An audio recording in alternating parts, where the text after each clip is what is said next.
एवं सततयुक्ताये भक्तस्त्वं पर्युपासते ये चाप्यक्षरमव्यक्तं तेषां के योगवित्तमः। ભારતીય સંસ્કૃતિ અને સનાતન ધર્મના અભિન્ન અંગ રૂપે શ્રીમદ ભગવદ્ ગીતા. આપણે ત્યાં ધારો કે અહીંયાથી સ્ટેશન જવું છે અથવા કોઈ સ્થાન પર જવું છે તો એના નિશ્ચિત માર્ગ હશે, રૂટ હશે. ક્યાં તો તમે એ માર્ગ પર ચાલો અને માર્ગ ન ખબર હોય તો મેપ ઓન કરો ગૂગલમાં, એટલે તમને એ સ્થાન પર લઈ જાય. એવી રીતે કોઈક નિશ્ચિત સ્થાન પર, કોઈ નિશ્ચિત ધ્યેય પર જવા માટે આપણે ત્યાં વૈદિક ધર્મમાં જે 3 માર્ગ છે એનું નામ છે પ્રસ્થાનત્રયી. પ્રસ્થાન એટલે જવું. તમે રેલવે સ્ટેશન પર જાઓ તો એવું આવે છે કે ટ્રેનનો પ્રસ્થાન સમય. પ્રસ્થાન એટલે જવું, કોઈ નિશ્ચિત ધ્યેય પર જવું. નિશ્ચિત ધ્યેય પર જવા માટેનો જે માર્ગ છે એને પ્રસ્થાન માર્ગ કહેવામાં આવે. અને એ પ્રસ્થાન તમને જે લઈ જાય, હવે અહીંયા નિશ્ચિત ધ્યેય કયું છે. પહેલો પ્રશ્ન તમે થોડુંક તો જાણતા જ હશો, કારણ કે તમે સંસ્કૃતના વિદ્યાર્થીઓ છે. સાવ મારે પાળ બાંધવાની આવશ્યકતા તમારા વચ્ચે નહીં રહે. આપણે ત્યાં ભારતીય સંસ્કૃતિમાં, સનાતન ધર્મમાં 4 પુરુષાર્થ છે. કયા કયા 4 પુરુષાર્થ છે? કોઈ કહેશે મને? ધર્મ, અર્થ, કામ અને મોક્ષ. બરાબર. ધર્મ, અર્થ, કામ અને મોક્ષ. આમાંથી 2 પુરુષાર્થ એવા છે કે જેના માટે પ્રયત્ન કરવાનો, અને બાકીના 2 એવા છે કે જે પ્રારબ્ધવશ પ્રાપ્ત થાય છે. ધર્મ, અર્થ, કામ અને મોક્ષ. આમાં પહેલું એટલે ધર્મ અને અંતિમ પુરુષાર્થ એટલે મોક્ષ. આ 2 માટે પ્રયત્ન કરવાનો, અને કામ અને અર્થ પ્રારબ્ધવશાત પ્રાપ્ત થાય છે. પ્રારબ્ધવશાત પ્રાપ્ત થવું એટલે તમારા ભાગ્યમાં જો હશે તો એ થશે જ. પૈસા પાછળ ભાગવાથી પૈસા મળતા નથી. પ્રારબ્ધમાં હોય તો મળે છે, પણ એના માટે પ્રયાસ કરવો કે નહીં, પ્રારબ્ધવાદી બની જ રહેવું એ વાત નથી. પ્રયાસ તો કરવો જ, પણ ચોક્કસ દિશામાં પ્રયાસ કર્યા પછી પણ જો ન સફળ થાવ, ન મળે, એનો મતલબ કે ભાગ્યમાં નથી. એટલે કામ, જેને ઈચ્છાઓ કહેવામાં આવે છે, જેને વાસનાઓ કહેવામાં આવે છે, જેને આવશ્યકતાઓ પણ કહી શકાય. જેની ઈચ્છા તમે પ્રગટ કરો, જેની કામના હોય એને કહેવાય કામ. મને ફલાણા પોઝિશન પ્રાપ્ત થાય, મને આવી ગાડી, આવી બંગલા, આવો વૈભવ પ્રાપ્ત થાય, એ બધી જે તમારી ઈચ્છાઓ છે એને જ આપણે કામનાઓ કહીશું. જો મનની ઈચ્છાઓ હોય, શારીરિક ઈચ્છાઓ પણ હોય, પણ ઇન શોર્ટ ઈચ્છાઓ. આ ઈચ્છાઓ એટલે કામ અને અર્થ એટલે ધન. ઈચ્છાઓની પૂર્તિ માટે જેની આવશ્યકતા પડે વિશેષ રૂપે તે અર્થ છે. એટલે કામના અને અર્થ, એટલે કામ અને અર્થ એ ભાગ્યથી મળે છે, પણ ધર્મ અને મોક્ષ આ 2 માટે પ્રયાસ કરવો પડે છે. અત્યારે તમે જે સ્ટેજમાં છો, એટલે જેને આપણે આશ્રમોમાં ડિવાઈડ કરીએ તો બ્રહ્મચર્યાશ્રમ થાય. એ બ્રહ્મચર્યાશ્રમમાં વિદ્યાર્થીઓનો ધર્મ શું? તો કે વિદ્યા ગ્રહણ કરવી.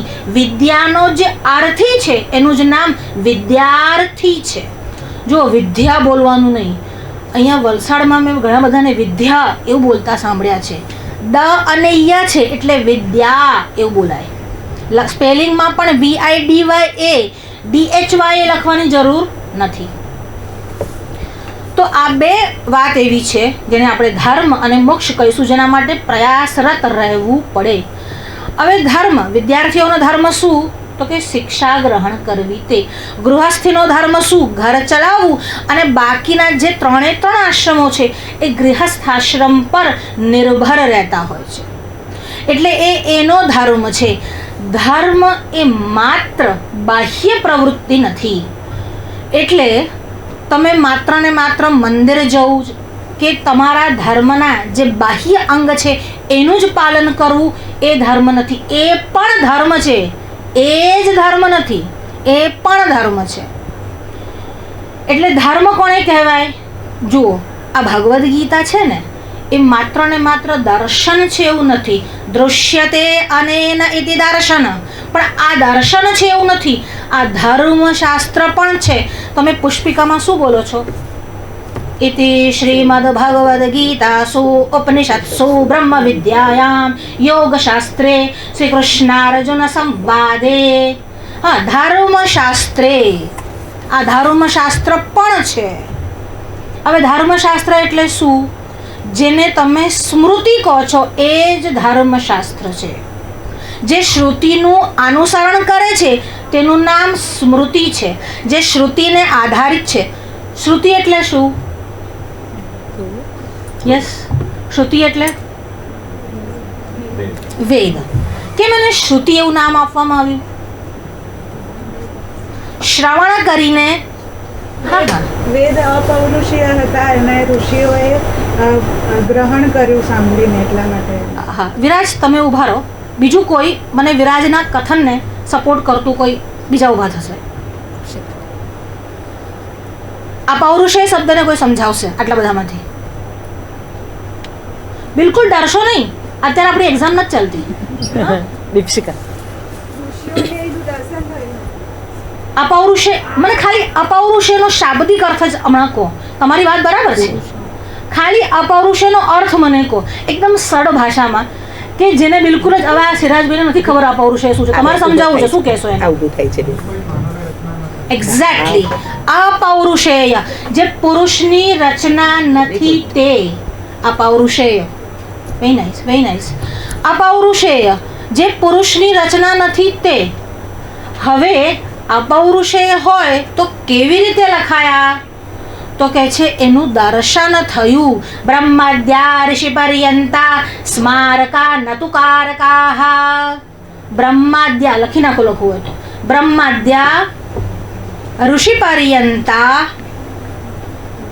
સ્મારકઃ નતુ કારકાહ. બ્રહ્માદ્યા ઋષિ પર્યંતા એટલે બ્રહ્માથી મળીને જેટલા પણ ઋષિ થયા એ બધા જ કોણ છે? સ્મારકાહ. They remember only, they memorize only. એમને ખાલી એને સ્મરણ કર્યું છે. નતુ કારકાહ, they are not the composer. એ કમ્પોઝર નથી, એમને લખ્યા નથી. શું કર્યું છે? સ્મરણ કર્યા છે. હવે એવું શક્ય થાય કે દર્શન થાય? એવું શક્ય થાય? ધારો કે આજની ભાષામાં આપણે વાત કરીએ, તમે કોઈક પ્રોજેક્ટ બનાવો છો, તમે કોઈક થિયોરી કંઈક પણ લખો છો. માનો કે એક આર્ટિકલ લખ્યો, પછી એને ક્લાઉડમાં સ્ટોરેજ કરી દીધો, બરાબર, અને એનો એક પાસવર્ડ નક્કી કરી નાખ્યો. હવે જેને પાસવર્ડ આપો એને દેખાય કે નહીં પેલું? બસ આ ઋષિઓ પાસે પાસવર્ડ છે, એટલે આંખો બંધ કરે અને એ પાસવર્ડ યાદ કરે એટલે સીધું દર્શન થાય. એટલા માટે અપૌરુષેય છે, કોઈ પુરુષની રચના નથી, એના દર્શન જ થાય છે. તો રચના કોણે કરી છે? તો કે બ્રહ્માજીએ તો કદાચ કરી જશે, કારણ કે આ સૃષ્ટિની રચના કોણે કરી? બ્રહ્માજીએ કરી. તો બ્રહ્માજીએ સૃષ્ટિની રચના કરી તો વેદોની રચના પણ બ્રહ્માજીએ કરી હશે. તો કહે છે ના ના, બ્રહ્માદ્યા ઋષિ પર્યંતા બધા સ્મારકાહ, ખાલી સ્મરણ કરનારા છે. નતુ કારકાહ, કોઈ કારક નથી એના. બ્રહ્મા પણ રચયિતા નથી. હાલાકી સૃષ્ટિ રચના બ્રહ્માએ કરી છે. તો બ્રહ્માજીએ વેદ આપ્યા. હા આપ્યા ને, એમાં શું થયું? આપ્યા એટલે રચના કરી એવું જરૂરી નથી. આપનારનો અર્થ રચના કરનાર હોતો નથી. અમે હમણાં આવ્યા અને બેને અમને નાસ્તો કરાવ્યો, એટલે નાસ્તો આપનાર નાસ્તો બનાવનાર હોય એવું જરૂરી નથી.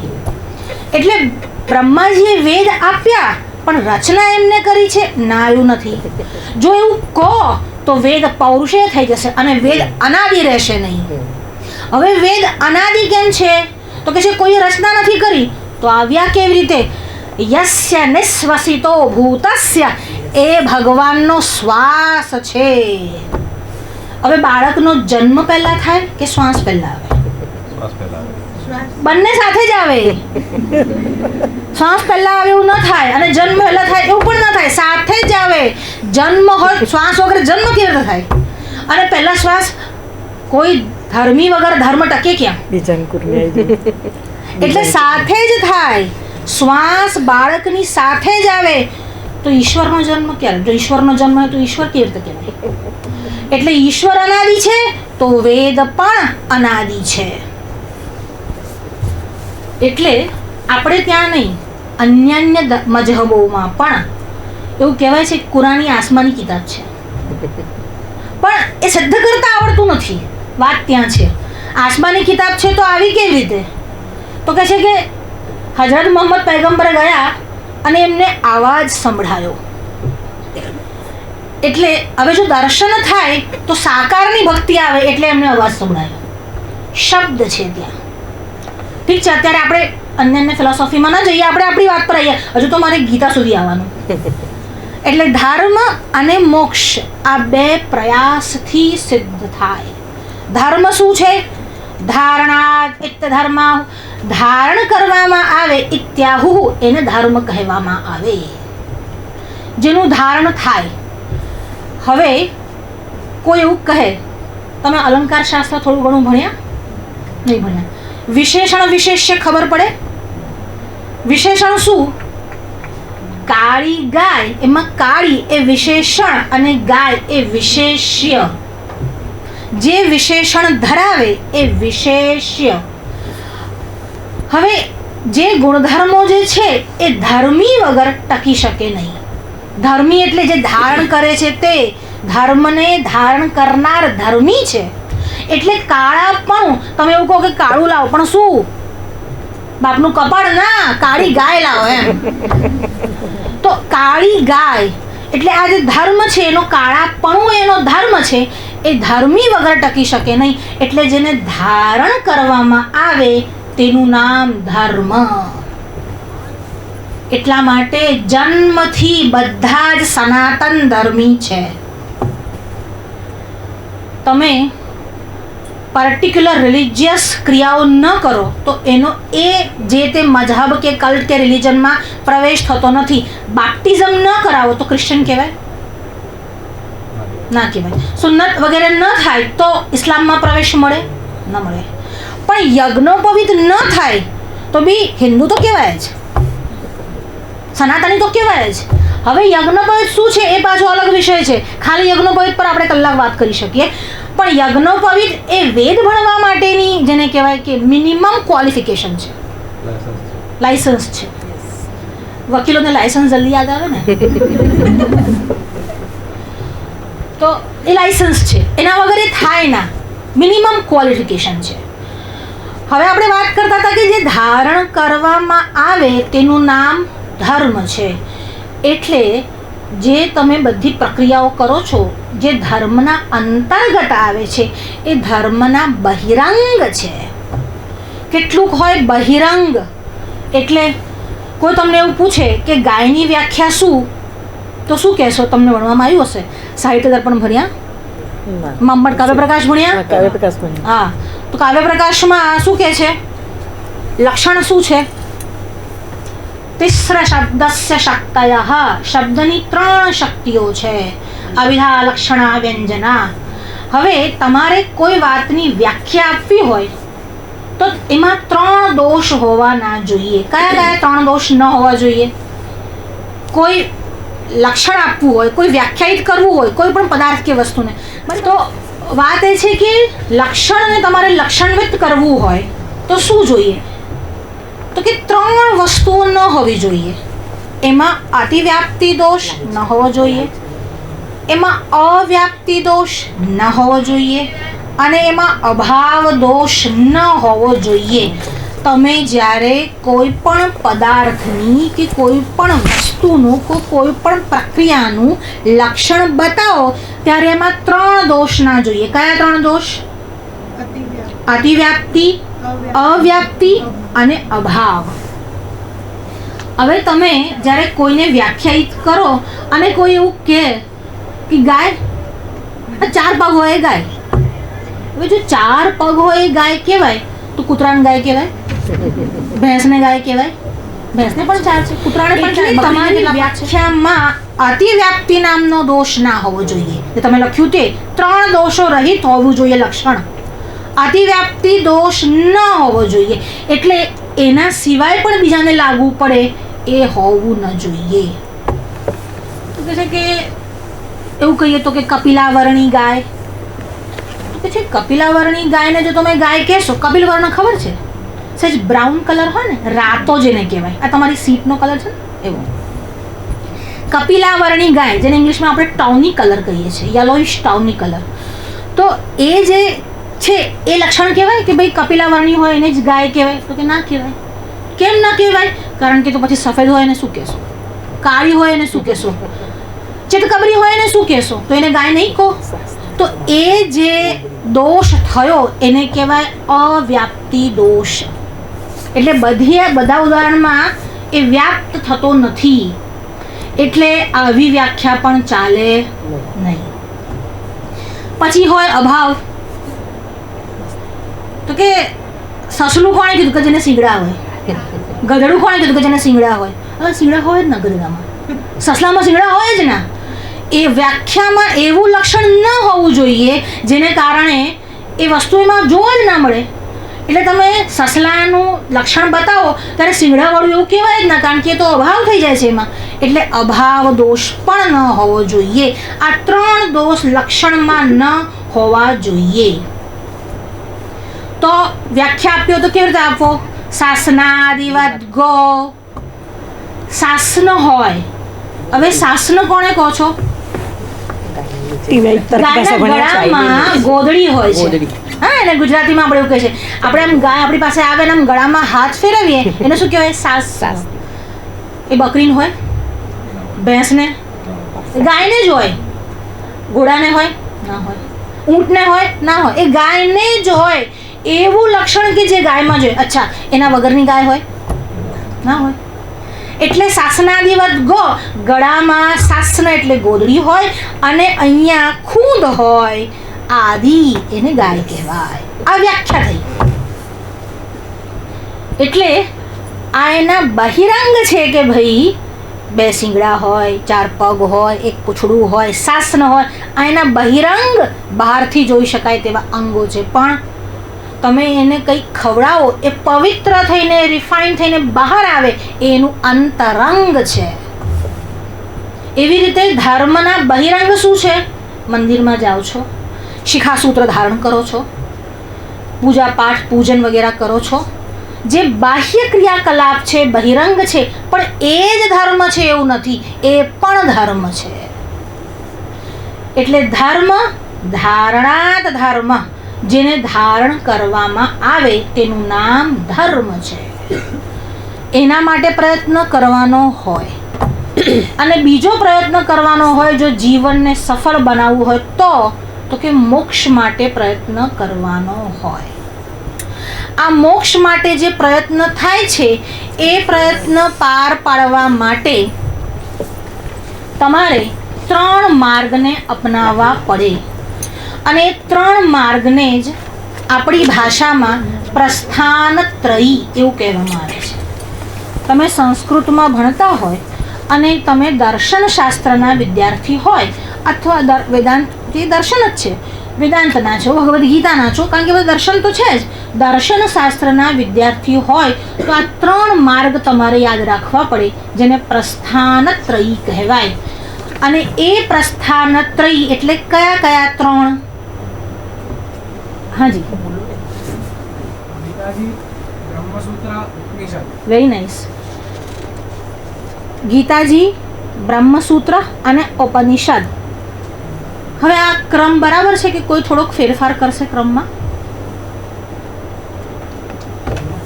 બ્રહ્મસૂત્ર, ભગવદ ગીતા અને ઉપનિષદ. હજી ક્રમમાં દીપશિકા, તેજલ, તમારી વાત બરાબર છે, ખોટી નથી. ખાલી ક્રમ એ તમે તમારું નામ બોલતા હોય તો તમારું નામ પહેલા, પછી પિતાનું નામ ને પછી અટક ને, એવી રીતે 3 ક્રમ. ઉપનિષદ, ભગવદ ગીતા, ઉપનિષદ. એક્ઝેક્ટલી. ઉપનિષદ, ભગવદ ગીતા અને બ્રહ્મસૂત્ર. આ જે ઉપનિષદ છે એને કહેવાય છે શ્રૌત પ્રસ્થાન. શ્રુતિ વિષયક છે એટલે શ્રૌત પ્રસ્થાન. જે બીજું છે જેને ભગવદ્ ગીતા કહેવાય છે એને કહેવાય છે સ્માર્ત પ્રસ્થાન. એટલે ભગવદ્ ગીતા સ્મૃતિ છે, ધર્મશાસ્ત્ર છે, એટલે એને કહેવાય છે સ્મૃતિ પરથી સ્માર્ત પ્રસ્થાન. અને ત્રીજું જેને કહેવાય તે બ્રહ્મ સૂત્ર. હવે મને આ ત્રણેયના એટલે પ્રસ્થાન ત્રયના રચયિતા વિશે કંઈક કહો.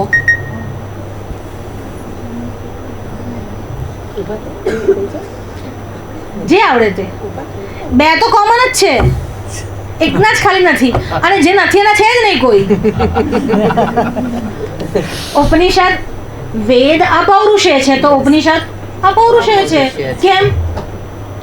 વેદનું જે શીર્ષ છે જેને તમે શ્રુતિ શીર્ષ કહો છો તે જ વેદાંત ઉપનિષદ છે. અને પછી બાકીના ભગવદ્ ગીતા અને બ્રહ્મસૂત્ર કોની રચના છે? ભગવાન બાદરાયણ, ભગવાન વેદ વ્યાસની રચના છે. એટલે ભગવદ્ ગીતા જે મહાભારતમાંથી છે અને બ્રહ્મસૂત્ર એ ભગવાન વેદવ્યાસની રચના છે. આના સિવાય પણ તો કે 18 પુરાણોની રચના કરી, વ્યાસ શ્રુતિની રચના કરી અને મહાભારત જેવો અમૂલ્ય ગ્રંથ આપ્યો. મહાભારતમાં લગભગ 1,00,000 શ્લોક છે. આટલો વિશાળ મોટો ગ્રંથ આપ્યો, પછી 17 પુરાણોની રચના કરી અને આ મોટા વિશાળ ગ્રંથમાં ભગવદ્ ગીતા પણ લખી અને છતાં પણ વ્યાસને વિષાદ થયો અને જે મળ્યું તે ભાગવત છે. અત્યારે વાત આપણે ભગવદ્ ગીતાની કરવાના છે, શ્રીમદ ભાગવતની નહીં. પણ એ કેમ કરવું પડ્યું? તો કે છે કે બધું જ કર્યું પણ ભગવાનના ગુણ અને ભક્તિનો મહિમા ના ગાયો, એટલે આ ભાગવત કરવું પડ્યું. આજે આપણે ભક્તિઓ ગાવા ભેગા થયા છે.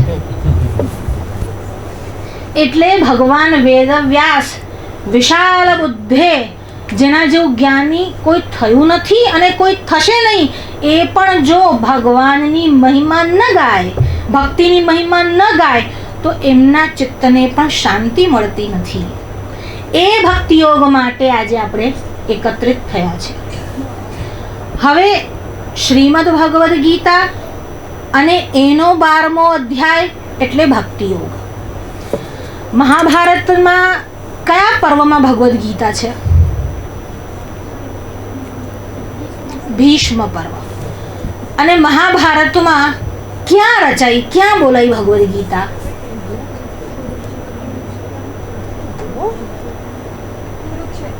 કુરુક્ષેત્રમાં. આ કુરુક્ષેત્રમાં શું બધા રમવા ભેગા થયા હતા? ભોજન માટે થયા હતા? યુદ્ધ માટે થયા હતા. એટલે ભગવદ્ ગીતામાં જ આગળ જ્યારે ભગવદ્ ગીતાનું ધ્યાન કરે છે ત્યારે શું કહે છે? પાર્થાય પ્રતિબોધિતમ ભગવતા નારાયણેન સ્વયં વ્યાસેન ગ્રથિતા પુરાણ મુનિના મધ્યે મહાભારતમ અદ્વૈતામૃતવર્ષિણીમ ભગવતીમ અષ્ટાદશાધ્યાયિનીમ વંદે ત્વામનુસંદધામિ ભગવદ્ ગીતે ભવદ્વેષિણીમ પાર્થાય પ્રતિબોધિતામ. કોના માટે કહેવામાં આવી? તમારા કે મારા માટે?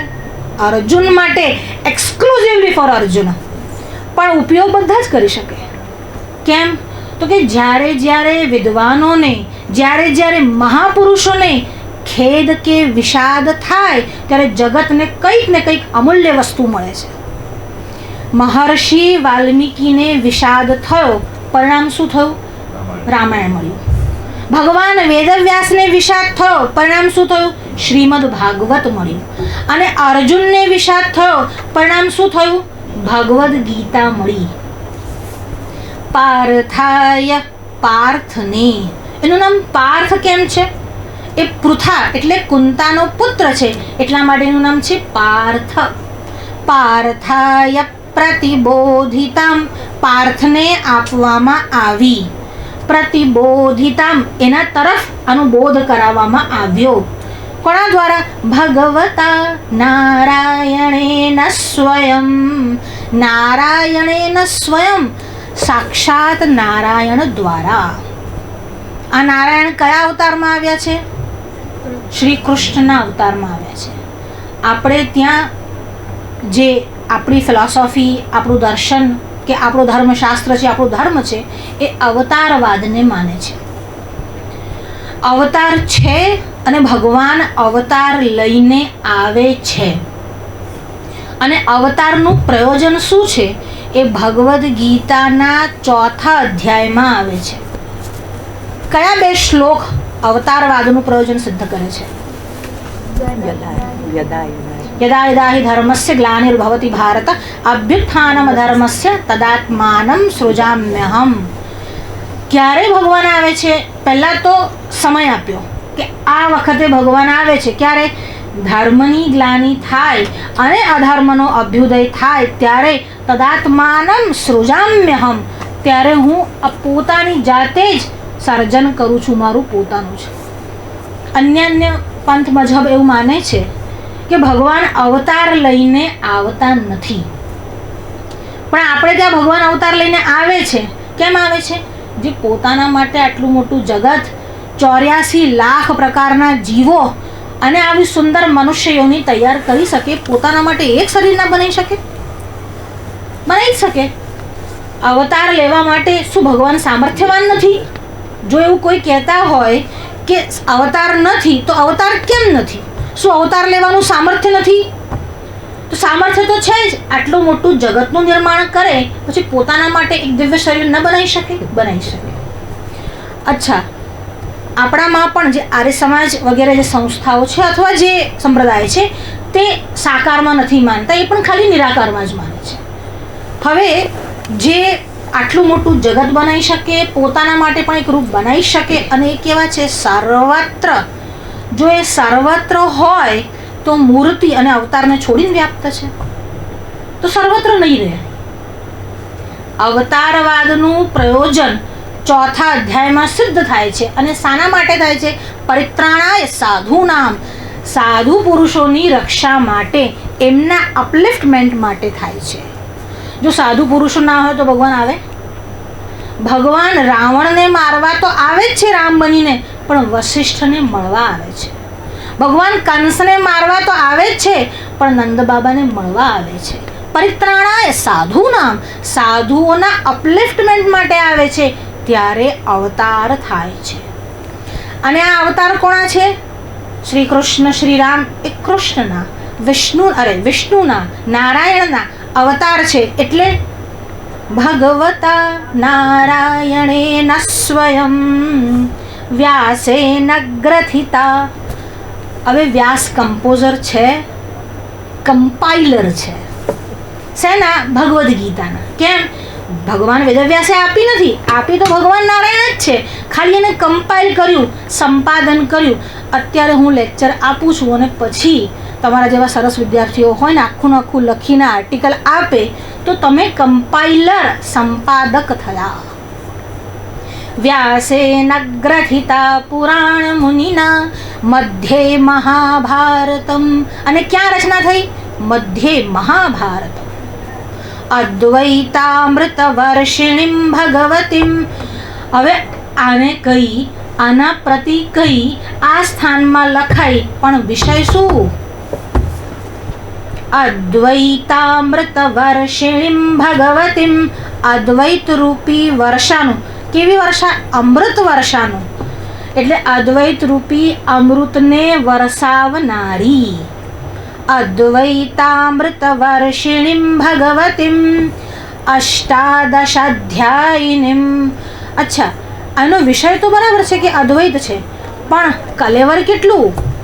તો કે છે અષ્ટાદશાધ્યાયિનીમ. અષ્ટ અને 10, 8 + 10, 8 અને 10, 18 અધ્યાય.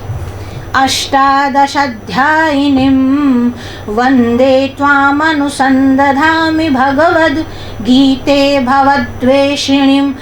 આ ભગવદ્ ગીતાને હું અનુસંધામી, ધ્યાન કરું છું, જે આ સંસાર રૂપી રોગમાંથી ભવરોગમાંથી દૂર કરનારી છે.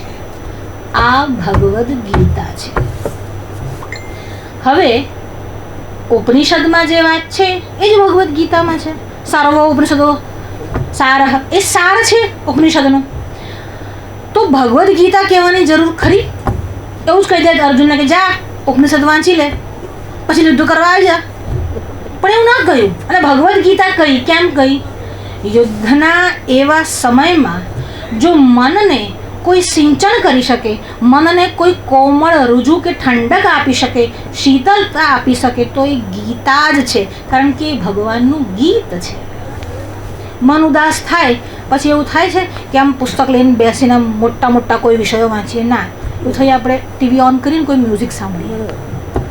જ્યારે મન વિષાદગ્રસ્ત છે ત્યારે ઈચ્છા શેની થાય? ગીત સાંભળીએ. અને આ ગીત તો કેવું છે, ઓહો અલૌકિક દિવ્ય ભગવતા નારાયણેને સ્વયં, જે સ્વયં ભગવાન શ્રી કૃષ્ણએ આપ્યું છે. હા, આ ગીત છે એટલા માટે ભગવદ્ ગીતા છે. ભગવાને ગાયેલું ગીત એ જ ભગવદ્ ગીતા. હવે કોઈ માણસ કવિતા કરવા બેસે, કંઈક ગા બેસે તો કંઈક બી ભળતું ભળતું લખી શકે. માલતી તું હાલતી ચાલતી મારા મનમાં સાલતી, આવું કંઈ બી જોડકણા બનાવી શકે. પણ આ એવું નથી. એમાં વિષય છે અદ્વૈતામૃત વર્ષિણી. એટલે ખાલી ઘણા બધા હું કવિ છું, તમારી કવિતા સંભળાવો તો બહુ આવું જ હોય. ખાલી જોડકણા જોડે કાકાએ કાકીને કહ્યું કે કાચના કબાટમાંથી કાચી કેરીનું કચુંબર કાઢો અને શું પ્રાસાનું પ્રાસ. એનો પ્રાસાનું પ્રાસ અર્થ શું આનો? એવું નથી. અદ્વૈતામૃત વર્ષિણી, અદ્વૈત રૂપી અમૃતની વર્ષા કરાવનારી છે. અને જે વિષાદગ્રસ્ત મન છે એને ઠંડક આપનારું જે છે. અચ્છા, ઠંડક ક્યારે થાય? જ્યારે વર્ષા થાય. એટલે આ વર્ષા છે. અને વર્ષા બી કેવી? પાણીની અમૃતની વર્ષા છે. અને અમૃત કયું? અદ્વૈતામૃત વર્ષિણી. અદ્વૈત રૂપી અમૃત છે, બીજું કંઈ છે જ નહીં. અદ્વૈત જે સિદ્ધાંત છે એમાં એવું કે છે કે માત્ર ને માત્ર બ્રહ્મ જ છે. બાકી બધું જ જે છે એ એના થકી, એના કારણે છે.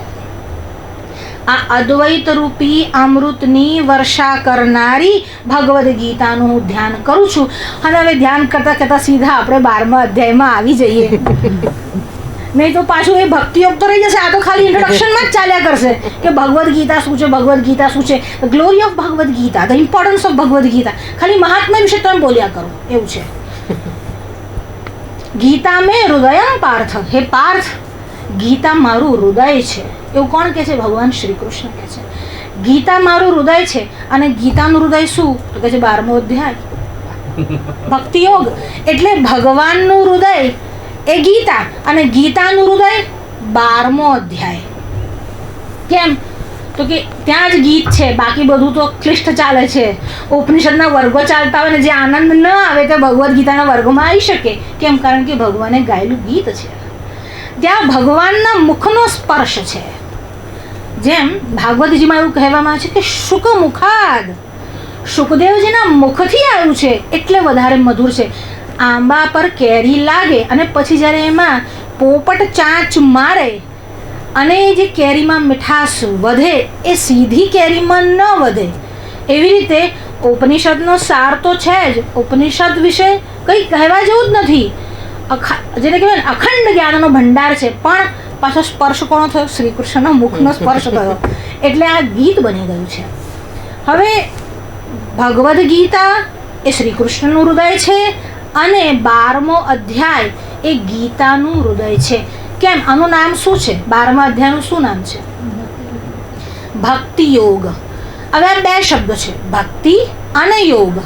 મને જરા 2 શબ્દો કોઈક કહેશે? કોઈક નવા ઊભા થાવ. ભક્તિ અને યોગ. ભક્તિ શબ્દ કોઈ વ્યક્ત કરી શકે? જી. ભક્તિ એટલે શરણાગત. શરણાગત ભક્ત શરણાગત હોય છે, નજીક છો. બીજું કંઈ? બરાબર છે, શરણાગતિ તો છે જ ત્યાં.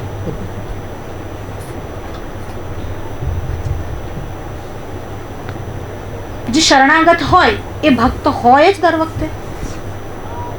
હું તમારા માથા ઉપર આમ ગન મૂકું અને પછી તમે શરણમાં આવો મેડમ તમારા ભક્ત છીએ એટલે શરણાગતિ એ ભક્તનું લક્ષણ ખરું, પણ શરણાગતિ જ ભક્તિ છે જકાર સાથે ન કહેવાય, શરણાગતિ પણ છે. બીજું કઈ મેન શું ભક્તિમાં? યસ, શ્રવણમ કીર્તનમ વિષ્ણોઃ સ્મરણમ પાદસેવનમ અર્ચનમ વંદનમ દાસ્યમ સત્યમ આત્મનિવેદનમ. Very nice. નવધા ભક્તિ, 9 ફોલ્ડ ભક્તિ. આ 9 પ્રકાર છે. કેરી એટલે શું? મેડમ હાફૂસ, રત્નાગીરી, બદામ, હા લંગડો, રાઈટ. આ કેરી છે, બરાબર છે, પણ ધીસ ઇઝ ટાઈપ્સ, પ્રકાર. નવધા ભક્તિ આ 9 પ્રકારની ભક્તિ છે. You right. પણ ભક્તિ વિશે કેવું? ખાલી ભક્તિ. ભક્તિમાં શું શું હોવું જોઈએ જેના વગર ભક્તિ શક્ય જ નથી? ભગવાનમાં લીન થઈ જવું. 75%, 80%. પછી આ એનું પરિણામ છે. જે તમે કીધું ને એ પરિણામ છે. તમે ક્યાંક જાઓ છો, ક્યાં જાઓ છો બેન? લોટ દળાવવા. આ છે તો ઘઉં. તમે લોટ આપી દીધો, હજી મને ઘઉં જોઈએ છે. એ પરિણામ છે ભગવાનમાં લીન થવું. તે એક મેઇન વસ્તુ જેના વગર ભક્તિ શક્ય જ નથી. પ્રેમ. પ્રેમ વગર ભક્તિ કેવી?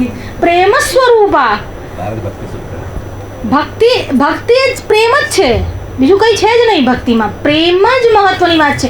હવે જે પ્રેમી હોય તે શરણાગત પણ હોય, હવે જે પ્રેમી હોય તે પ્રેમિકામાં લીન પણ હોય. એટલે પ્રેમ મેન વસ્તુ જેમાં પ્રેમ છે. અચ્છા, પ્રેમ પછી જેનું વ્યાખ્યાયિત કરવામાં આવી છે ભક્તિને, ભજ. તમે 2 અર્થ હંમેશા નીકળે. એક જે હોય એ વ્યાકરણલક્ષી અર્થ હોય અને બીજો નિરુક્તલક્ષી અર્થ હોય. નિરુક્ત ખબર છે આપને બધાને? એમએમાં આવતું હશે. અચ્છા, વેદ ખબર છે? વેદાંગ ખબર છે? વેદાંગ કોઈ મને કહેશે? ષડ વેદાંગ, શિક્ષા, કલ્પ, વ્યાકરણ, જ્યોતિષ, નિરુક્ત, છંદ, જ્યોતિષ. આ 6 અંગ છે. આના વગર વેદ અધૂરો છે. એટલે વેદ ભણવો હોય તો ષડાંગ સહિત, અંગ સહિત વેદ ભણવો પડે. તો એમાં જે 6 અંગ છે એમાં એક નિરુક્ત છે. એ જે નિરુક્ત છે તે વેદ પુરુષના કર્ણ એટલે કાન છે. એ તમને વ્યાખ્યાયિત કરે છે. શબ્દો કેવી રીતે નિશ્રુત થયો એ બતાવે છે, એની નિરુક્તિ બતાવે છે. એટલે ભક્તિ શબ્દની જે નિરુક્તિ છે એ તો અમૃત સ્વરૂપા, પ્રેમ રૂપા એ છે, પણ એની વૈયાકરણલક્ષી અથવા વ્યાકરણની વ્યાકરણ દૃષ્ટિએ જોવામાં આવે તો શું વ્યાખ્યા છે એની? ધાતુ કયું આવે ભક્તિમાં? ભજ સેવાયામ. ભજ ધાતુ છે અને એનો અર્થ થાય સેવાયામ એટલે સેવા. સેવા એ ધાતુ પરથી આ બન્યું છે ને લક્ષણ મુખ્ય કયું છે? પ્રેમ. પ્રેમ એનું લક્ષણ છે. એના વગર ભક્તિ શક્ય નથી. એટલે એકવાર એક ગુરુજીએ એક વિદ્યાર્થીને કહ્યું કે તું અહીંયા ભણવા આવ્યો છે તો આ બધું કામ છોડીને અહીંયા આવ્યો છે? હા ગુરુજી, હવે તમે કહો તે જ. મારે તો તમે કહો તો દિવસ, તમે કહો તો રાત, બધું તમારે મને આજ્ઞા કરો બસ. સારું. થોડી વાર થઈ એટલે પછી ગુરુજીએ એવું કહ્યું કે એવું મને લાગે છે કે બહાર વરસાદ પડ્યો છે, જરા જોઈને આવતો. ના ના ગુરુજી, વરસાદ નથી પડતો. અરે પણ તું ગયો નથી, કેવી રીતે ખબર પડી? જા તો ખરો, બહાર જઈને જો તો ખરો વરસાદ છે કે નહીં. ના ના, હમણાં જ એક બિલાડી અહીંયા આવી ને, પછી એમાં મેં સ્પર્શ કર્યો ને, બહારથી જ આવી હતી. જો વરસાદ બહાર પડ્યો હોત તો બિલાડી ભીની હોત. પછી ન્યાય ભણેલો એટલે બરાબર તર્ક વિતર્ક પૂરા કરતો હતો. તો કે બહારથી આવી છે, હવે જો વરસાદ પડ્યો હોત તો બિલાડી ભીની હોત. અત્યારે બિલાડી ભીની નથી એટલે બહાર વરસાદ પડ્યો નથી. જો ને તો તર્ક ભળીને આવેલો. થોડી વાર થઈ પછી ગુરુજીને થયું કે બીજું કંઈક. એટલે આમ બારણું બંધ હતું. પછી બારણામાં કપાટ જ્યારે હોય અથવા બારણું હોય તો છિદ્ર જેવું હોય, એમાંથી કોઈ પ્રકાશ આવે, કોઈક અવાજ આવે. એટલે ગુરુજી અમને એવું લાગ્યું કે બહારના બીજા રૂમમાં જ્યાં બારણું વાસેલું છે પણ અંદરથી કંઈક પ્રકાશની નાની નાની કણો બહાર આવતી એવું લાગે છે અને સહેજ અવાજ પણ આવે છે. એટલે કહ્યું કે જો ભાઈ જરા જોઈ આવ, ત્યાં પંખાને લાઇટ ચાલુ નથી ને રૂમમાં, ખોટો વીજળીનો વ્યય થાય. ના ના સાહેબ, કશું ચાલુ નથી. પણ મને એવું લાગે છે ના ના આજે તમને લાગે છે ને કે પેલામાંથી આવે છે, પેલા તિરાડમાંથી, એ તો સૂર્યપ્રકાશ આવે છે, પંખા લાઇટ ચાલુ નથી અને લાઇટ તો અત્યારે છે જ નહીં. કે એટલે પહેલાં કીધું તો કે છે કે બિલાડી બહારથી આવી છે, ઊભો થઈને જોવા ના ગયો. બીજી વાર કીધું કે લાઇટને પંખા બંધ કર્યા તો ઊભો થઈને અંદર ગયો નહીં. થોડી વારથી પાછો કેવું, ગુરુદેવ તમારું કામ હોય તો મને કહેજો, હા જે કામ હોય તો આપણે તૈયાર જ છે. પછી થોડી વાર થઈ, ગુરુજીને કીધું લપ અહીંથી જતી નથી, કંઈક બીજું કામ સોંપે, એક કામ કર, જા પાણી લઈ આવ. ગુરુદેવ 2 કામ તો મેં કરાવે, એક તમે કરી નાખો. 2 કામ એને કર્યા, એક પેલી બહારથી આવી અને એક આ પેલો અંદર બરાબર ત્યાં જોઈ લીધું કે અહીંયા લાઇટ ને પંખા ચાલુ નથી. તો આવા લોકોને સદશિષ્ય કે વિદ્યાર્થીનું લક્ષણ નથી. આજ્ઞા ગુરુણામ વિચારણીયમ, જે ગુરુની આજ્ઞા છે એમાં વિચાર કરવાની આવશ્યકતા નહીં. ભજ સેવાયામ, ત્યાં સેવા છે. સેવા એટલે સામેવાળાની સ્વતંત્રતાને, સામેવાળાની ખુશીને અવરોધ કરો, 24 કલાક માથાઈને ઊભો જ રહે અદબ પાડીને, તો એ સેવા નથી. જે આજ્ઞા થાય એનું પાલન થાય એનું નામ સેવા. એટલે ભક્તિમાં જે લક્ષણ છે અથવા ભક્તિમાં જે ધાતુ છે તે સેવા પણ છે. એક પ્રેમવાળી હોવી જોઈએ અને સેવા માટે તત્પરતા હોવી જોઈએ, તે ભક્તિ છે. અને યોગ, યોગ શબ્દ યુજ ધાતુમાંથી બન્યો છે. યુજ એટલે જોડાઈ જવું, એટલે જીવનું શિવ સાથે જોડાઈ જવું, ભક્તનું ભગવાન સાથે જોડાઈ જવું, આનું નામ છે યોગ. જેમાં ભક્તિનો યોગ થયો છે તેનું નામ છે ભક્તિ યોગ. હવે આપણે મૂળ વિષયમાં પ્રવેશ કરી લઈએ. તો એકાદશ અધ્યાય પછી આ 12 અધ્યાયનો આરંભ થયો અને આ 12મા અધ્યાયનો આરંભ અર્જુનના પ્રશ્નથી છે. અર્જુનનો પ્રશ્ન કયો છે? એવં સતત યુક્તાયે ભક્તસ્ત્વં પર્યુપાસતે યે ચાપ્યક્ષરમવ્યક્તં તેષાં કે યોગવિત્તમઃ. પ્રશ્નમાં એવું કહે છે કે એવમ, આવી રીતે. હવે તમને ખબર છે કે ભાષ્ય કોને કહેવાય, સૂત્ર કોને કહેવાય, વાર્તિક કોને કહેવાય, કારિકા કોને કહેવાય, શ્લોક કોને કહેવાય? ભગવદ્ ગીતા ઉપર ભાષ્ય છે તો ખબર છે ને. અને જે પ્રસ્થાન ત્રયી પર ભાષ્ય લખે એને આચાર્ય કહેવાય. એટલે પ્રસ્થાન ત્રયી પર કોણે કોણે ભાષ્ય લખ્યું છે? પહેલું નામ પ્રથમાચાર્યનું ભગવાન શંકરાચાર્ય. ભગવાન શંકરાચાર્યનું ઉપનિષદ પર ભાષ્ય છે, ભગવદ્ ગીતા પર છે, ઉભા રહો, અને બ્રહ્મસૂત્ર પર પણ છે. બ્રહ્મસૂત્ર પર જે ભાષ્ય છે એનું શું નામ છે? યસ, શાંકર ભાષ્ય. એ તો બરાબર છે, શંકરાચાર્ય લખેલું, પણ એનું નામ શું છે? એનું પર્ટિક્યુલર નામ આપ્યું છે. જેવું ગીતા ભાષ્યમાં ગીતા ભાષ્ય આપી દીધું છે, પણ એવું શંકર ભાષ્યમાં, એવું બ્રહ્મસૂત્રમાં પર્ટિક્યુલર નામ આપ્યું છે.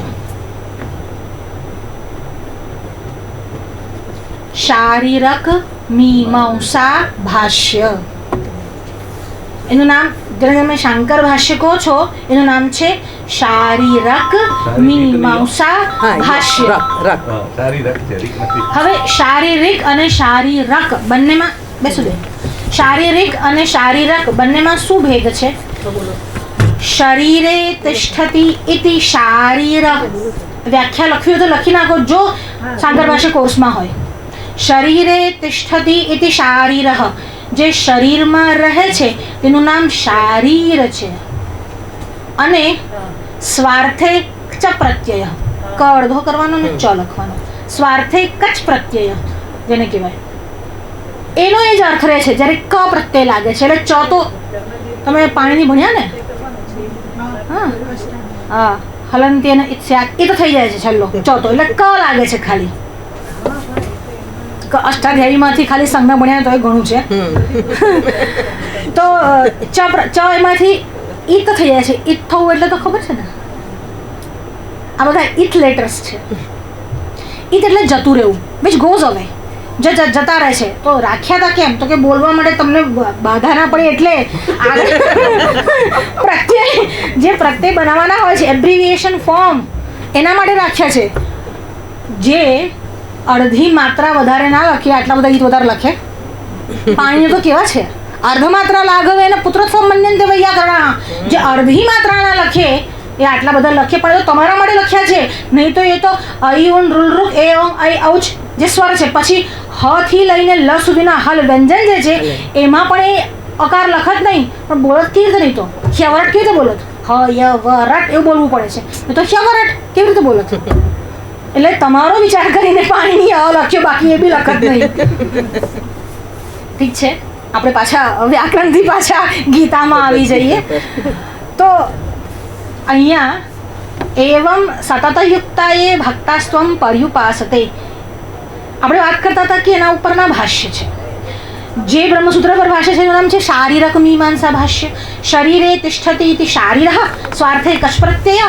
એટલે શારીર લખો કે શારીરક લખો એક જ છે. એટલે શારીર ઇક્વલ ટુ શારીરક,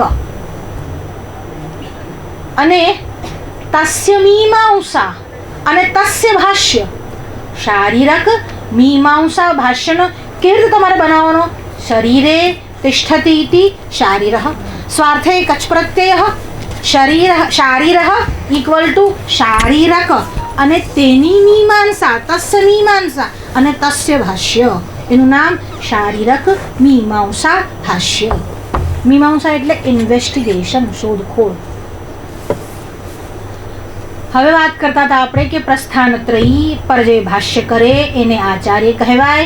શંકરાચાર્યએ પ્રસ્થાનત્રયી પર ભાષ્ય કર્યું. એના પછી પ્રસ્થાનત્રયી પર ભાષ્ય કોણે કર્યું? રામાનુજાચાર્યએ ભાષ્ય કર્યું. પ્લીઝ બાળકો. પછી રામાનુજાચાર્યએ ભાષ્ય કર્યું. રામાનુજાચાર્યએ જે ભાષ્ય કર્યું એમાં ઉપનિષદ ઉપર ભાષ્ય નથી, ભગવદ્ ગીતા ઉપર ભાષ્ય છે. અને જે બ્રહ્મસૂત્ર પર રામાનુજી ભાષ્ય થયું એનું શું નામ છે? શ્રી ભાષ્ય. અને રામાનુજનો સિદ્ધાંત કયો? વિશિષ્ટાદ્વૈત સિદ્ધાંત. શ્રી ભાષ્ય અને વિશિષ્ટાદ્વૈત સિદ્ધાંત. આદ્ય શંકરાચાર્યનું 3 પર ભાષ્ય છે, ઉપનિષદ, ગીતા અને બ્રહ્મસૂત્ર શારીરક મીમાંસા ભાષ્ય. અને આચાર્ય શંકરનો જે વાદ અથવા સિદ્ધાંત છે જેને તમે ડોક્ટ્રિન કહો છો એ કેવલાદ્વૈત. Very nice. એનું બીજું પણ એક નામ છે વિવર્તવાદ. વિવર્તવાદમાં જ તમને આખી સમજૂતી આવી જશે કે વિવર્ત શું છે. એટલે કેવલાદ્વૈત અને બીજું નામ છે વિવર્તવાદ. ત્રીજું જેને ભાષ્ય લખ્યું એ કોણ છે પ્રસ્થાનત્રયી પર? મધ્વ છે. રામાનુજ પછી સમય અનુસાર મધ્વ છે. સમય પ્રમાણે આપણે ક્રોનોલોજીમાં જઈએ છીએ એટલે તમને ધ્યાન રહે. મધ્વ છે.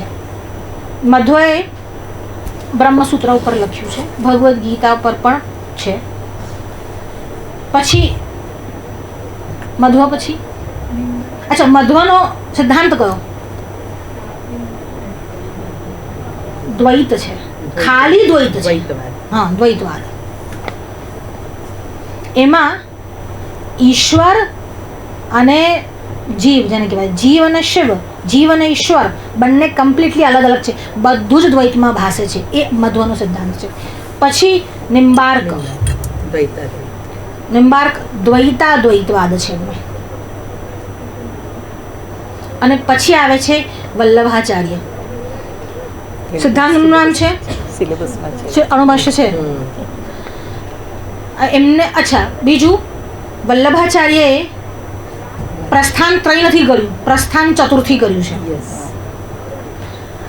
હવે એ તો કોઈ પ્રસ્થાન પંચમી બી કરે, ષષ્ઠી પણ કરે, પણ ઠીક છે. વલ્લભાચાર્ય હોય કે રામાનુજ હોય, આપણે તો બધાના ચરણોમાં બેસવા લાયક છે.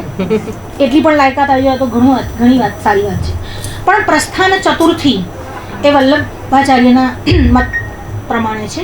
અને પ્રસ્થાન ચતુર્થીમાં ચોથું પ્રસ્થાન એમને જે લીધું તે શ્રીમદ ભાગવત લીધું છે. અને એના ઉપર જે વ્યાખ્યા લખીનું શું નામ છે? ટીકા લખીનું નામ. જો બ્રહ્મસૂત્ર ભાગવતજી પર ભાષ્ય નથી, ભાગવતજી પર જે લખાય તે ટીકા છે. કારણ કે પુરાણ પર જે લખાય એનું નામ ટીકા છે.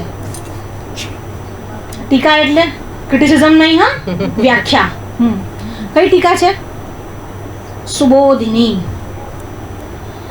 અને જે ભાષ્ય લખ્યું બ્રહ્મસૂત્રનું ભાષ્ય, એ બ્રહ્મસૂત્રનું ભાષ્ય અડધું ભાષ્ય જે છે તે વલ્લભાચાર્યએ લખ્યું છે અને પછી કોણે લખ્યું છે?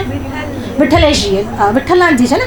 વિઠ્ઠલનાથજી 3:32 સુધી. હા, પછીનું. એટલે એમાં એકલી ઓથરશીપ વલ્લભાચાર્ય નથી. વલ્લભાચાર્યના બ્રહ્મલીન થયા પછી એમના પુત્રએ લખ્યું છે.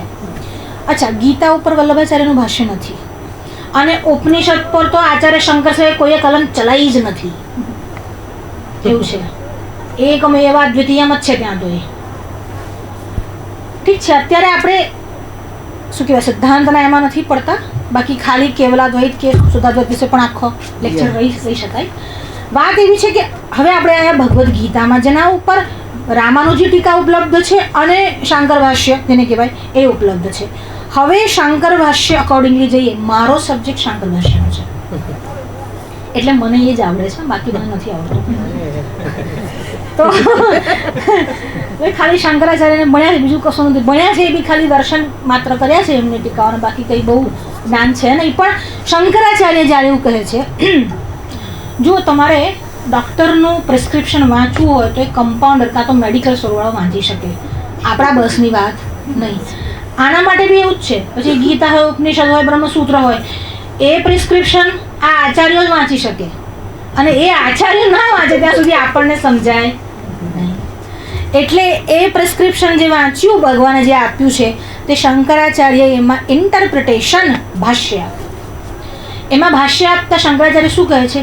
એવમ સતતયુક્તાયે ભક્તસ્ત્વં પર્યુપાસતે યે ચાપ્યક્ષરમવ્યક્તમ તેષાં કે યોગવિત્તમઃ. અર્જુનના પ્રશ્ન છે કે જે તમારામાં સતત યુક્ત થઈને આપની ભક્તિ કરે છે અને બીજો એ કે જે અક્ષર પરમાત્માની ભક્તિ કરે છે. અક્ષરધામ બન્યા પહેલાની વાત છે આ તો. અક્ષર પરમાત્મા એટલે નક્ષરાદયથી અક્ષર, જેનું ક્ષરણ થતું નથી, નાશ થતો નથી, એનો સિદ્ધાંત આ ઉપનિષદિક સિદ્ધાંત છે. સ્વામિનારાયણ સંપ્રદાય જેના ઉપર નિર્ધારિત છે, લખી રાખો તમને કોર કામ હશે, એ રામાનુજી સંપ્રદાય એટલે વિશિષ્ટાદ્વૈત પર આધારિત છે. અને રામાનુજના જન્મ નહીં, રામાનુજની પેઢીઓના જન્મ પહેલા ઉપનિષદમાં જે સિદ્ધાંત છે તે અક્ષર બ્રહ્મનો સિદ્ધાંત છે. પણ આચાર્યો ન હોય, ભક્તો ન હોય, સંતો ન હોય તો આ કપાટ ખુલતું જ નથી. એટલે રામાનુજ ન હોય તો આપણને સમજણ ન પડે, સહજાનંદ સ્વામી કોઈ ન હોય તો આપણને સમજણ ન પડે. એ તમારી કેપેસિટી જોઈને આપે છે. સ્મારકા નતુ કારકા, બધા સ્મારકા છે, કારક નથી. અક્ષર સિદ્ધાંત ઉપનિષદમાં જ છે. હવે એ અક્ષર બ્રહ્મની ઉપાસના કરનારા અને બીજા કે જે તમારી ઉપાસના કરે છે, એટલે એકદમ સીધી ભાષામાં કહું તો સાકારની ઉપાસના કરનારા અને નિરાકારની ઉપાસના કરનારા, આ બંનેમાં તેષાં કે યોગ વિત્તમઃ. આ બંનેમાં યોગ વિત્તમ કોણ છે? આ બંને એટલે સાકાર અને નિરાકાર. થોડુંક વ્યાકરણ જો ભણ્યા હોય તો એમાં પ્રત્યય આવે છે જેને આપણે કહીએ છીએ દાતાર અને દાતમ. હવે દાતાર એટલે શ્રેષ્ઠતર. ઇંગ્લિશમાં તમે જેને કહો છો ને comparative degree, it is better. હવે તારી તબિયત કેવી છે? બેટર મતલબ પહેલાં કરતાં સારી છે પણ બેસ્ટ તો નથી જ, એટલે બેટર છે, શ્રેષ્ઠ તારા. હવે અહીંયા બે સિદ્ધાંત છે અથવા બેના ઉપાસકો છે, સાકાર અને નિરાકાર. હવે આ બે જણા છે તો એ વાપરવું જોઈએ યોગ વિત્તરઃ, પણ શું વાપર્યું અર્જુને? યોગ વિત્તમઃ. બેસ્ટ કોણ છે યોગને જાણનારાઓમાં? હવે બે જણમાં બેસ્ટ બેટર હોય, બેસ્ટ કેવી રીતે આવે? આ પણ અને આ પણ. અરે જેટલા પણ અન્ય સંપ્રદાય દુનિયામાં છે, જેટલી પણ ઉપાસના પદ્ધતિ, જેટલા પંથ, જેટલા વાળા, જેટલા મઝહબ, જેટલા કલ્ટ, જેટલી પણ પ્રકારની ઉપાસના પદ્ધતિઓ છે, એ બધી જ પદ્ધતિઓમાં, બધા જ ભક્તોમાં, બધા જ ઉપાસકોમાં કે યોગ વિત્તમઃ, એમાં શ્રેષ્ઠ કોણ છે? આ અર્જુનનો પ્રશ્ન છે. પહેલા તો પ્રશ્નને સમજવા માટે આચાર્ય શ્રી ભાષ્ય કર્યું છે કે શ્રેષ્ઠ તારા નહીં ને શ્રેષ્ઠ તમ જ કેમ. એક એક શબ્દનો ઉપયોગ જે કર્યો છે. જો આ ભગવદ્ ગીતાનો સબ્જેક્ટ એવો છે ને, ખાલી એક શ્લોક પર એક સેશન લેવું પડે. 12મા અધ્યાયમાં તમારે એક શ્લોકને સમજાવવું હોય તો તમારે એક સેશન આપવું પડે એવું થઈ જાય. કારણ કે તમે વિદ્યાર્થીઓ છો એટલે. બાકી પોપ્યુલર લેક્ચર લેવાનું હોય તો આખી ગીતા જ પડી જાય અડધો કલાકમાં, એ અલગ વાત છે. પણ વિદ્યાર્થીઓ છો એટલા માટે એવમ શ્લોકનો 12મા અધ્યાયના પહેલા શ્લોકનો પહેલો શબ્દ કયો છે? એવમ. આ રીતે. આ રીતે એટલે કઈ રીતે? એમને એમ બોલે છે એવમ તો કે ના, કોઈક વાતનું અનુસંધાન છે અહીંયા. સીધું આ પ્રશ્ન આવ્યો નથી, કોઈક વાતના અનુસંધાનમાં આવે છે. આવી રીતે તો કઈ રીતે? તો કે આગળ 11મા અધ્યાયમાં જ્યાં છોડ્યું છે, જ્યાં સ્ટોપ કર્યું છે, હવે એના અનુસંધાનમાં આગળનો પ્રશ્ન છે. એ તો આપ બધા જાણો જ છો કે પ્રશ્ન અને ઉત્તર આમાં જ ગીતા ચાલે છે. આવી રીતે. આવી રીતે એટલે કેવી રીતે? તો કે છે આગળના એટલે 11મા અધ્યાયના અંતિમ શ્લોકમાં શું આવે છે? મત કર્મકૃત મત પરમો મદ ભક્ત સંગ વર્જિતઃ. આટલા લક્ષણો ભક્તના આપ્યા. એટલે પહેલા કીધું કે મત કર્મકૃત, મારા માટે કર્મ કરનારો, અને મત પરમો. અત્યારે બીજું બધું જ જોવા દે, ખાલી આ બે વાતનો વિચાર કરીએ. મત કર્મકૃત, મારા માટે કર્મ કરનારો, અને મત પરમો, મારામાં પરાયણ થઈને કરે તેવો.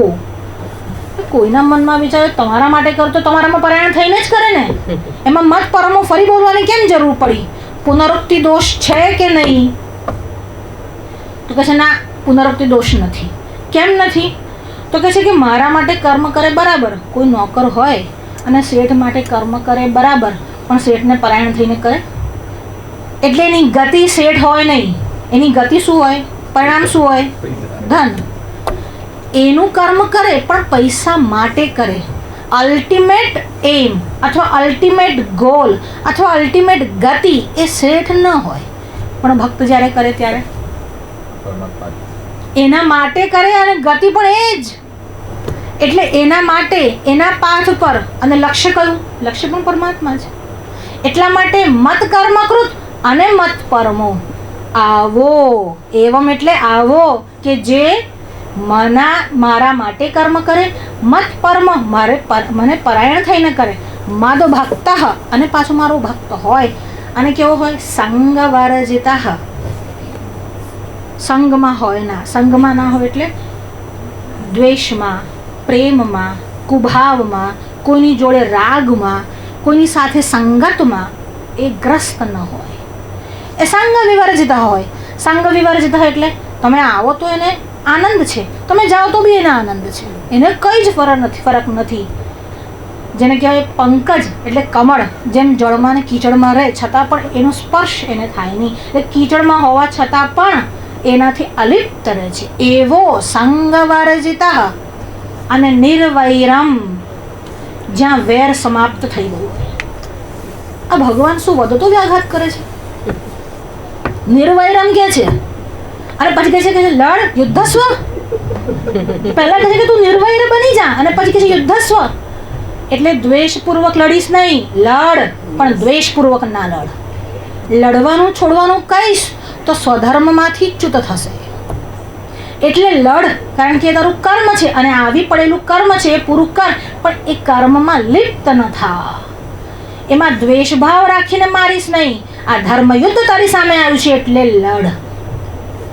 એટલે નિર્વૈર, આ બધા એના લક્ષણ છે. આવો. એવમ એટલે આવી રીતે આ બધી વસ્તુઓને ધારણ કરનારો ભક્ત.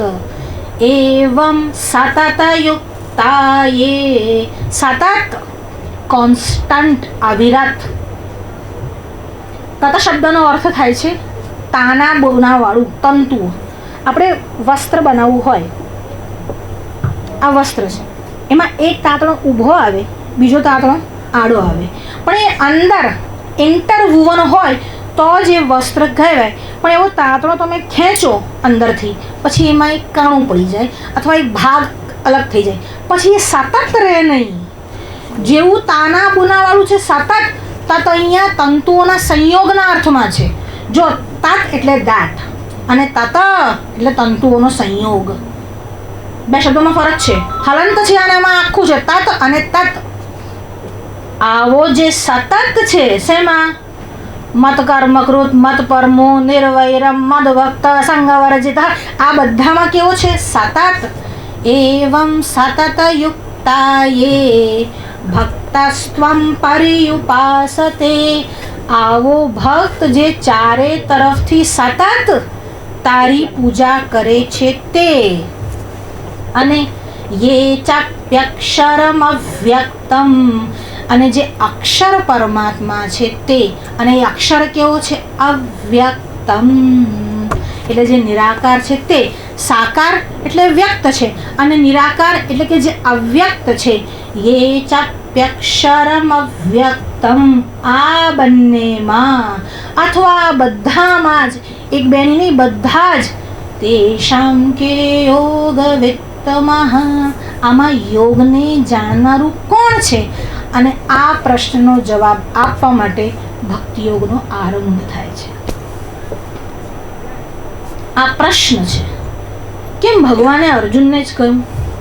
એવી ઈચ્છા ના થઈ કે ચાલો વિરાટબેનને આમ બોલાવીએ અને પછી કહે કે ચાલો હું તમને આજે ગીતા શીખવાડું છું, કે હંસાબેનને ગાર્ગીબેનને ને શોભનાબેનને લઈ જાય અને પછી કે આજે તમારા માટે આ સ્પેશિયલ ગીતાનો ક્લાસ કરવો છે. એવું ન થયું. કેમ અર્જુન જ? કેમ એ રેસિપ્રોકલ અર્જુન જ કેમ હતો? એ પાત્રતા અર્જુનમાં જ કેમ હતી? યુદ્ધ ક્યાં થયું? કુરુક્ષેત્રમાં. યુદ્ધ ક્યાં છે?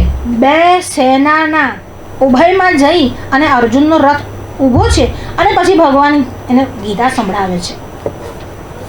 જે વખતે યુદ્ધની પરિસ્થિતિ છે, બંને બાજુ સેનાઓ છે અને આ સેનાઓની વચ્ચે સામે સ્વજનો છે, જેનાથી મોહ નિર્માણ થયો છે અને વિષાદ અનુભવાય છે. અને પછી ભગવાન ભગવદ્ ગીતા કહે છે પણ આવી પરિસ્થિતિમાં આપણે ધ્યાન કરવા બેઠા હોય, ધ્યાન તો ક્યાં કરીએ જ છે, પણ માનો કે અભ્યાસ કરવા બેઠા છે અને અભ્યાસ કરવા બેઠા છે અને ચકલી બોલી કે કબૂતરનો અવાજ આવ્યો અને કોઈ પણ, તો પણ આપણું મન જે છે તે ચલાયમાન થાય છે, ચંચલ થાય છે, ડાવાડોલ થવા મળે છે. અર્જુન ક્યાં હતા? યુદ્ધની વચ્ચે વચ્ચ. ત્યાં કોણ છે? અરે શંખનાદ થયો છે, ભીષ્મએ નાદ કર્યો છે, ભીમે નાદ કર્યો છે, યુધિષ્ઠિરે નાદ કર્યો છે. અચ્છા, નગારા વાગે છે યુદ્ધના, દુંદુભી વાગે છે, અરે હાથીઓના ચિઘાડ છે અને ઘોડાઓની હિનહિનાટ છે. આ બધાની વચ્ચે અર્જુનનો પ્રશ્ન શું છે કે અક્ષર અને અક્ષર સાકાર સ્વરૂપ, આ બેનેમાંથી કયો ભક્ત યોગવિત્તમ છે? કોઈ વ્યક્તિ હિમાલયમાં જઈ અથવા તો વૃંદાવનમાં જઈ ગંગા કિનારે, યમુના કિનારે બેસીને પ્રશ્ન પૂછે તો સમજાય છે. યુદ્ધ મેદાનમાં વચ્ચે વચ્ચ. એટલે ભગવાનને લાગ્યું આ જ યોગ્ય છે. કેમ છે? સંગવર્જિત, અને કોઈ સંગ નડતો નથી, અલિપ્ત છે. આ જ યોગ્ય છે કે જેને આ જ્ઞાન આપી શકાય. બાકી અર્જુન કોણ છે? તો કે અર્જનત્વાત અર્જુન, જેનામાં અર્જન કરવાની સામર્થ્ય, શક્તિ અને જિજ્ઞાસા છે. અર્જન કરવું એટલે કમાવું. અહીંયા જ્ઞાન અર્જનની વાત છે. જે જ્ઞાન અર્જન કરી શકે તે અર્જુન છે. રુજુત્વાત અર્જુન, જે રુજુ છે. જ્ઞાન આવ્યા પછી એને અક્કડતા વધે. મને તો આવડે જ છે ને, બધું જાણું જ છું ને. એક બેન હતા, એમને વેળમી બનાવી હતી. એટલે એમને કહ્યું કે વેળમી બનાવો. એમના પતિએ કહ્યું વેળમી આવડતી નથી, પણ બાજુવાળાને પૂછી જોઉં, બહેનોની આદત હોય, કેવી રીતે બનાવો છો, કેવી રીતે બનાવો છો? બાજુવાળા બેનને પૂછ્યું કે વેળમી બનાવી છે, કેવી રીતે બનાવો? એક કામ કરો બેન, પહેલાં છે ને તુવેરની દાળ લેવાની, એ તો મને ખબર જ છે. પછી એને પલાળવાની અને બાફવાની, એ તો મને આવડે જ છે. પછી એનો માવો બનાવવાનો, થોડો એને આમ કડક થવા દેવાનો, એ તો મને ખબર જ છે. પછી એનો માવો બનાવી અને રોટલીનો લોટ બાંધવાનો અને એ માવાને આમ ભરવાનો, એ મને ખબર જ છે. પછી વણવાની, એ મને આવડે જ છે. પછી શેકવાની, શેકીને પછી મોટું આમ પાણીનું તપેલું લેવાનું અને એમાં નાખી દેવાનું. એ તો મને આવડે જ છે. મજા આવી ગઈ. એ તો મને આવડે જ છે. એટલે ઘણા લોકોની એવી હેબિટ હોય, વિદ્યા હોય પણ વિનયથી એ ઉપસી આવે છે. એટલે અર્જનત્વ તો છે જ, એનામાં જ્ઞાનની પીપાસા તો છે જ, પણ જોડે રુજુત્વાદ રુજુ છે. નહીં તો આમ પગ પર પગ ચડાવીને ગુરુ સામે બેસી જાય, ગમે તે રીતે વાતચીત કરે, પ્રશ્નનો જવાબ પૂછ્યો હોય ત્યારે ગમે તેવો જવાબ બોલે, અને મને આવડે જ છે. જો આવડ્યા પછી પણ જ્યારે બોલવું તો કેવા પ્રેમથી બોલાય. તમે શંકર ભાષ્ય જ્યારે બ્રહ્મસૂત્ર ભણશો ત્યારે રૌહત્યાધિકરણ આવશે, એમાં હરિહર સંવાદ છે. કોઈ વાર એની કથા સાંભળજો કે ભગવાન આદ્ય શંકરાચાર્ય એટલે ભાષ્યકાર ભાષ્ય કરે છે અને સૂત્રકાર ત્યાં ઉપસ્થિત છે, અને પછી બંને વચ્ચેનો સંવાદ થાય છે. ભાષ્યકાર તો કેવા છે શંકરાચાર્ય વિશે! અરે શંકરાચાર્ય જે લખ્યું ને એ આખી જિંદગીમાં વાંચી ના શકાય, પાના ના ઉથલાવાય. સમજવાની વાત તો દૂર નહીં રહી, પાના ના ઉથલાઈ શકાય. 11 ઉપનિષદ પર ભાષ્ય કર્યું, ભગવદ્ ગીતા પર ભાષ્ય કર્યું, બ્રહ્મસૂત્ર ઉપર ભાષ્ય કર્યું, સનત સુજાતીય પર ભાષ્ય કર્યું, વિષ્ણુ સહસ્રનામ ઉપર ભાષ્ય કર્યું, 11 ઉપનિષદ અને પ્લસ એક ભાષ્ય પણ કર્યું મુક્તિ ઉપનિષદ પર. અચ્છા, જે કેનો ઉપનિષદ લખ્યું એમાં વાક્ય ભાષ્ય કર્યું અને પદ ભાષ્ય કર્યું. 300 જેટલા સ્તોત્ર આપ્યા. તમને ઉપનિષદ નથી આવડતું, ગીતા નથી આવડતું, છોડ. ભજ ગોવિંદમ ભજ ગોવિંદમ ભજ ગોવિંદમ મૂળ મતે. આ નથી આવડતું, છોડ. આ નથી આવડતું, છોડ. હવે આ કર. એટલે જેને જે જોઈએ, આ એક પેલો કે ને મોલ છે, બધું અહીં જ મળે છે. તમારે જવાની જરૂર જ નહીં. તમારે વેદાંત વાંચવું છે તો શંકરાચાર્ય વાંચો, તમારે શું કે સ્તુતિ કરવી છે, ભક્તિ વાંચવું છે, શંકરાચાર્ય, તમારે ડિસ્ક્રિપ્શન વાંચવું છે મણિકર્ણિકા અષ્ટકમમાં, મણિકર્ણિકા ઘાટ વિશે સૂત્ર કર્યું આચાર્યશ્રીએ. એટલે જ્યારે આચાર્યશ્રી લખવા બેસે ત્યારે તમારી બુદ્ધિ જ ચલાવવાની નહીં, ખાલી ને ખાલી ફોલો કરવાનું, એવી વાત છે. એવમ સતત યુક્તાએ, અને સતત શબ્દનો અર્થ સમજાયો કે જેમ તાના બુના વાળું હોય એને સતત કહેવાય. અર્જુનમાં 2 ગુણ છે, જ્ઞાન અર્જનની પીપાસા છે અને રુજુ છે, એટલે એનું નામ અર્જુન છે. અર્જુન થાવ, મન અર્જુન થાય તો જ આ બુદ્ધિરૂપી સારથી તરીકે ભગવાન બિરાજે. મન અર્જુન જેવું થાય, મનમાં ભગવાનને વિરાજમાન થવાની ઈચ્છા થાય, એટલે મન અર્જુન થાય તો જ બુદ્ધિમાં સારથી રૂપે ભગવાન શ્રી કૃષ્ણ બેઠા. 5 પાંડવો બધા ભગવાનને પ્રિય હતા, કેમ અર્જુનનો જ રથ ચલાવ્યો? એટલે ભગવાનને પણ સારથી થવાની ઈચ્છા થાય જ્યારે મન અર્જુન થાય. અને મન અર્જુન થવું એટલે ગમે તે પરિસ્થિતિમાં ધ્યેયથી વિચલિત ન થવું, એનું નામ અર્જુન. વિદ્યાર્થીઓ એ જ છે કે જે ધ્યેયથી વિચલિત થતા નથી. અડધી રાત્રે પણ અર્જુન સરસંધાન કરે તો લક્ષ્યને જ વિંધે, અંધારામાં પણ એનું ધ્યાન તો લક્ષ્ય પર જ છે. અને આપણે તો એકલા બેઠા હોય, બધી સુવિધા હોય, એસી ચાલુ હોય, 50 પ્રકારના પુસ્તકો પડ્યા હોય, મેડમની નોટ્સ હોય, પાછા વિડીયો મેડમે ઓનલાઈન મૂક્યા હોય, તો આમ કાનમાં ઠૂસીને ધ્યાન તો આપણું બીજે જ કંઈ ફરતું હોય. એ અર્જુન નથી, અને એના માટે ભગવાન આવતા નથી. અર્જુન નામનું નેટવર્ક જો ટ્યુનિંગ થાય, સેટ થાય તો જ ભગવાન વાત કરે, તો જ ગીતા આવે. નેટવર્ક પાવરફુલ જોઈએ, કેવું? અર્જુન જેવું. આમાં 2માં સાકાર અને નિરાકારમાં કોણ યોગ વિત્તમ છે? એવમ સતત યુક્તાયે ભક્તસ્ત્વં પર્યુપાસતે યે ચાપ્યક્ષરમવ્યક્તં તેષાં કે યોગ વિત્તમઃ.